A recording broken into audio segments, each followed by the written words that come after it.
జీవితం ఎంతో సుందరమైనది, ఎంతో అందమైనది.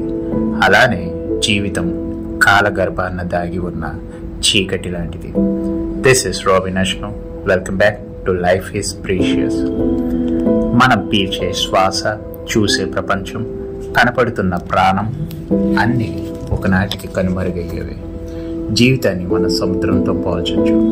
సముద్రం చూడటానికి ఎంతో అందంగా కనిపిస్తుంది.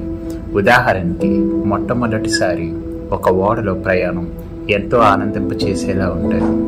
కనుసైగలలో నీటితో పేరుకొని ఉన్న ప్రపంచం నీలి రంగులో పూర్తిగా ముంచెత్తిందా అని అనిపించేంతలా ఉంటుంది. అలానే సూర్యుడు ఉదయించేటప్పుడు, అస్తమించేటప్పుడు ఒంటరిగా వెళ్తున్న నావలో ప్రకృతి కల్పించే ప్రశాంతత ఎంతో మనోహరమైనది. మరి నీటి లోపలికి వెళ్తే ఆ ప్రపంచం వర్ణించలేనిది. ఉదాహరణకి సీ డైవ్ చేయడానికి ఎందుకు వెళ్తారు?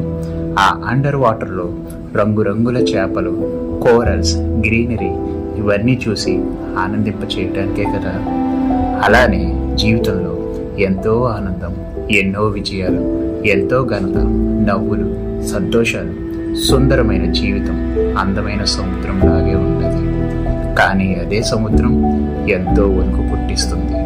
ఒక తుఫాను వచ్చేటప్పుడు ఓడ ప్రయాణం ఎలా ఉంటుందో తెలుసా? ఎగిసిపడే అలలు అమాంతం మింగేయటానికి చూసే సముద్రం, ఆశలన్నీ నిట్టూర్పులు చేసే పెనుగాలు. మరి నీటి లోపలికి తొంగి చూస్తే రక్కసి చేపలు, విచిత్రమైన ప్రాణులు, ప్రాణాన్ని అమాంతంగా మింగే జీవులు. మరి లోపలికి వెళ్తే కారు చీకటి, గాఢాంధకారం.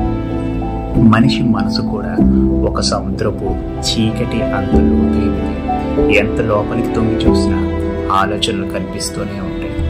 జీవితంలో కూడా ఒంటరిగా ఏడ్చే సందర్భాలు, ఒంటరిగా కృంగిపోతున్న అనుభవాలు, ఓటమి, నిరాశ, నిస్సహాయత, గాఢంధకారము సందర్భాలు, ప్రాణాన్ని మింగే వ్యాధులు, ఇవన్నీ జీవితంలో ఏకమవుతాయి. అందుకే మనిషి జీవితం సముద్రం లాంటిది.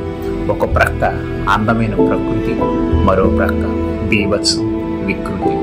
నువ్వు తెలుసుకోవాల్సింది, ఎప్పుడు ఆనందంగా జీవితం ఉంటుందంటే నమ్మవద్దు. రెండు మొహాలు గలది జీవితం. ఒక మొహం ఆనందం, మరొక మొహం దుఃఖం.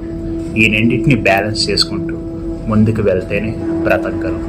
ఏది బ్యాలెన్స్ తప్పినా మనుగడకు కష్టతరం అవుతుంది.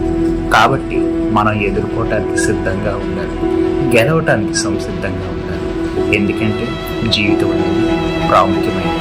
How your life is precious. This is Robin Ashno. మీకు ఈ విషయాలు నచ్చినట్లయితే లైక్ చేయండి, ఫీడ్బ్యాక్స్ కామెంట్ షేర్ చేయండి. మిస్ కాకుండా ఉండడానికి సబ్స్క్రైబ్ చేసుకోండి.